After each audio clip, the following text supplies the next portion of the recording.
Quiero proponerles tres ideas sencillas y una pequeña historia.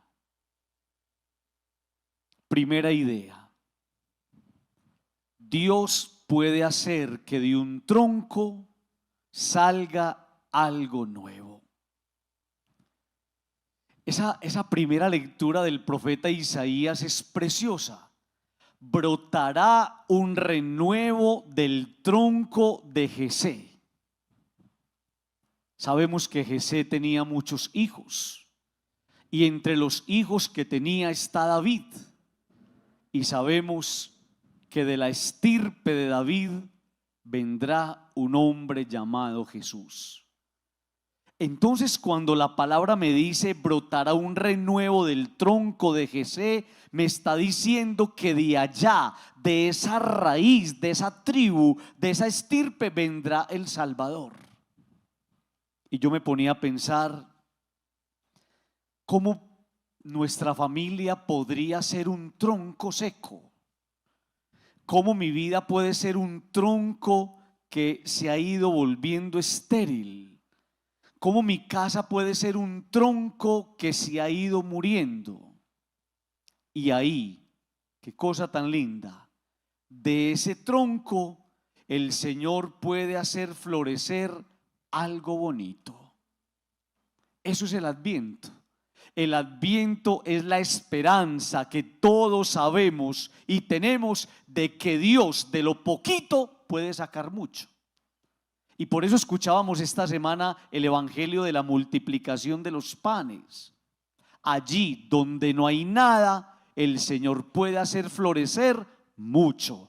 Y allí donde haya una familia que se ha ido secando, un matrimonio que ha ido disminuyendo o en el cual ha ido menguando la esperanza, la confianza, ahí el Señor puede hacer un trabajo maravilloso. Uno se encuentra un tronco tirado en la calle y uno dice, es el residuo de lo que algún día fue un árbol, pero ahí ya no hay nada. También hay realidades en mi vida que podrían ser como ese tronco en el que decimos, ahí ya no hay nada. Pero Dios puede hacer de ese tronco que florezca algo bonito y algo nuevo. Uno no puede perder la esperanza, mis queridos amigos, de que el Señor puede coger nuestras miserias, nuestra vida vuelta a nada, nuestra vida a veces que se desenvuelve en medio de las tragedias, nuestra vida a veces hecha pedazos, y ahí el Señor construir un proyecto nuevo. ¿Qué es lo que hace la Eucaristía en la vida de una persona? ¿Qué es lo que hace la Eucaristía en un tiempo como el Adviento? Decirle al que perdió la esperanza que Dios ahí puede hacer una construcción, un proyecto nuevo que nos devuelva la vida y la alegría a todos. Segunda idea.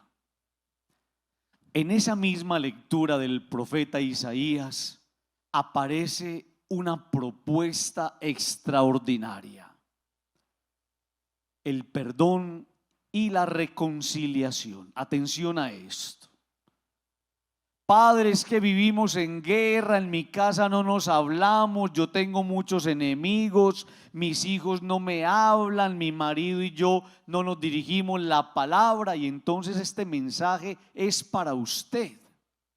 El perdón y la reconciliación llegarán a su vida el día en el que le abramos un espacio a Dios en la historia. De lo contrario, nosotros seguiremos siendo personas resentidas. De lo contrario, nosotros le seguiremos llevando cuenta a los demás de sus delitos, de sus equivocaciones y de sus ofensas. Y entonces va pasando la vida, pasan los meses, pasan los años, y yo voy cultivando los mismos enemigos de siempre, y me convertí en un coleccionista de relaciones fracturadas. Entonces es muy lindo cuando en el Adviento aparece lo que me dice el Señor en el Evangelio: que se van a reconciliar las cosas irreconciliables. La vaca estará junto al oso, el cabrito estará con un tigre o con un león. El niño va a poder meter la mano allá donde está la serpiente. Y esas cosas que son imposibles, me las dice el Señor para enseñarme que con Él sí son posibles. Padre, yo no me puedo ver con mi hermano. Entonces está faltando Dios en medio de ustedes. Porque cuando Dios está en medio de ustedes, lo irreconciliable se vuelve a reconciliar. Padre, yo no le puedo perdonar a mi marido lo que me hizo. Y entonces está faltando Dios en medio de ustedes. Porque cuando Dios está en medio de una pareja y de un matrimonio, lo irreconciliable se vuelve a reconciliar. Padre, en mi casa cada uno por su lado y a veces vivimos una experiencia de indiferencia. Y entonces les está faltando Dios en medio de ustedes. Porque cuando Dios está allá en el medio, lo irreconciliable se vuelve a reconciliar. ¿Qué es el perdón y la reconciliación? Es dejar a Dios que irrumpa en la historia de una familia, de un matrimonio, en la vida de una persona y la haga capaz del perdón. ¿Por qué en Adviento escuchamos esto? Que la vaca estará con el oso, que el cabrito estará con el tigre o con el león o con ese animal feroz. ¿Por qué?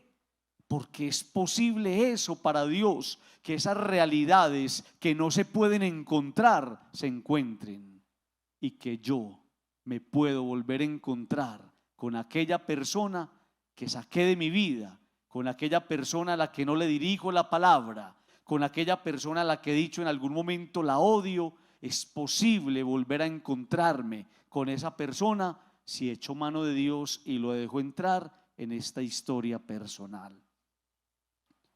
¿No sería muy lindo, queridos amigos, que nosotros entendamos que llegó la hora de abrirnos a ese Dios que hace nuevas todas las cosas?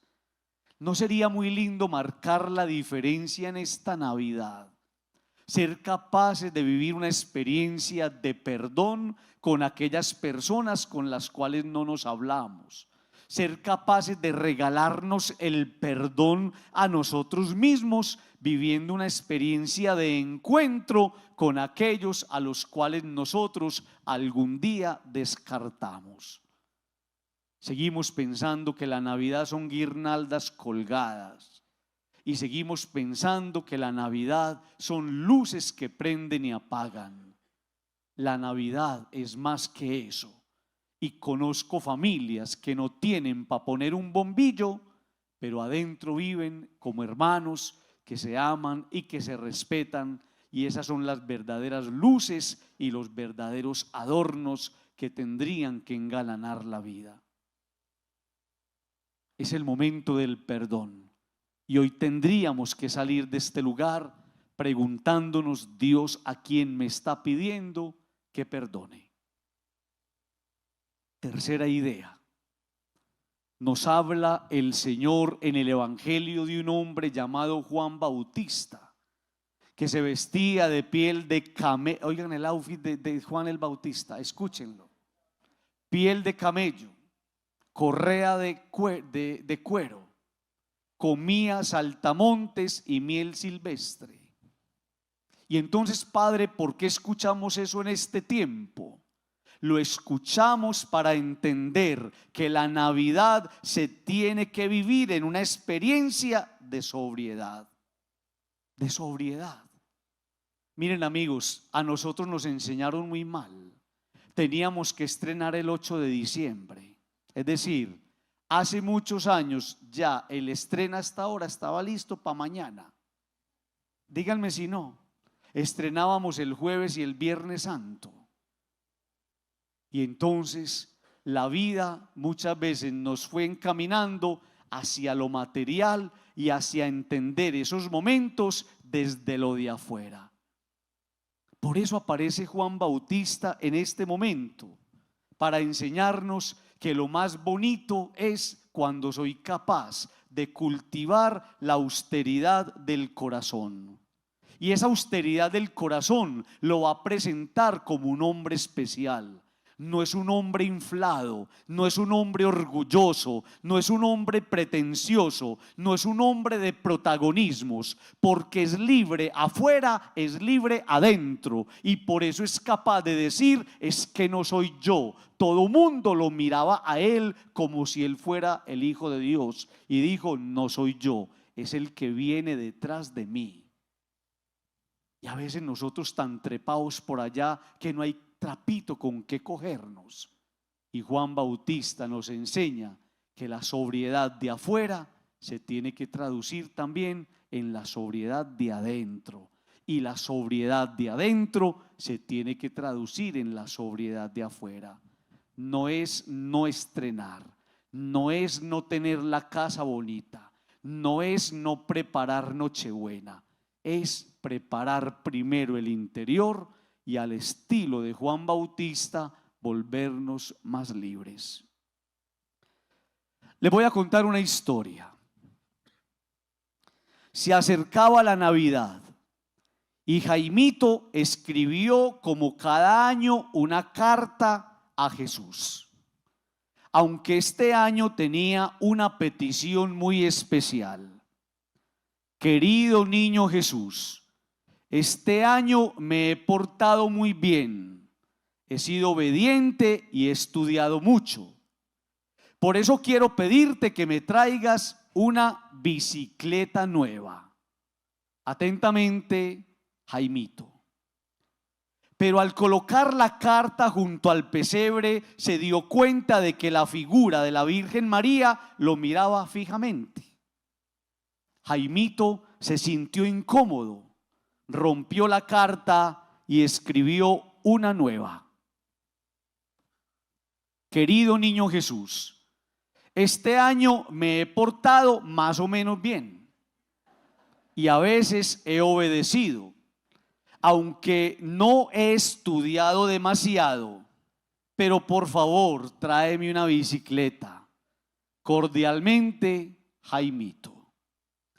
Cuando se disponía a colocar la carta junto al pesebre, sintió de nuevo la mirada de la Virgen María, que lo observaba fijamente. Nervioso, Jaimito volvió a romper la carta y se dispuso a escribir una nueva. Niño Jesús, no me he portado muy bien este año. No he sido obediente y los estudios me fueron fatal. Pero tú eres bueno y siempre tienes misericordia. Además, si me traes una bicicleta, prometo que a partir de ahora me portaré bien. Sin más, Jaimito fue de nuevo al pesebre para dejar la carta, pensando que esta vez había sido sincero y que por lo tanto no habría problemas. Pero se equivocó. La Virgen María seguía mirándole seriamente. Harto ya de esta situación, rompió el sobre y, desesperado, sacó la imagen de la Virgen María del pesebre y la puso en una bolsa de plástico que luego escondió en el chifonier. A continuación, Jaimito, con una expresión extraña en su rostro, escribió una nueva carta. Jesús, tengo a tu madre. Si quieres volver a verla, deja una bicicleta al lado del pesebre. Y por favor, coma callao. Atentamente, Jaimito. 3 cositas. La primera, volvamos la mirada al pesebre. No desacralicemos la Navidad. Navidad sin pesebre es algo raro. Este año armémoslo en familia y dejemos que Dios nos reúna en torno a Él. Segunda cosita, volvamos a vivir la Navidad con la inocencia de los niños, que no se pierda la alegría y la espontaneidad. Tercera cosita, reconciliémonos con la Navidad, recuperemos los espacios, vivámosla en familia. Podría ser la última. De seguro, algunos que estaban contigo hace un año ya se marcharon. Cierra tus ojos. Con tus ojos cerrados. La pregunta: ¿a qué me trajo Dios a este lugar? Y la respuesta maravillosa: te trajo a decirte que Él puede hacer brotar de lo que se murió algo nuevo. Que Él puede hacer tu familia diferente. Que Él puede hacer que renazca el perdón donde ha habido solamente odio. ¿A qué me trajo el Señor hoy a este lugar? A decirme que si me reconcilio abro puertas de bendición, que con Dios en el centro lo irreconciliable se puede volver a reconciliar y que el perdón trae siempre bendición. ¿A qué me trajo Dios hoy a este lugar? A pedirme que no negocie la Navidad. La Navidad no son muchas cosas. La Navidad es Jesús en medio de nosotros. Y si nos aferramos de Jesús, entonces tendremos la más bonita Navidad. Señor Jesús, en esta tarde nos ponemos en tus manos para que hagas con nosotros lo que tú quieras. Digamos todos, amén.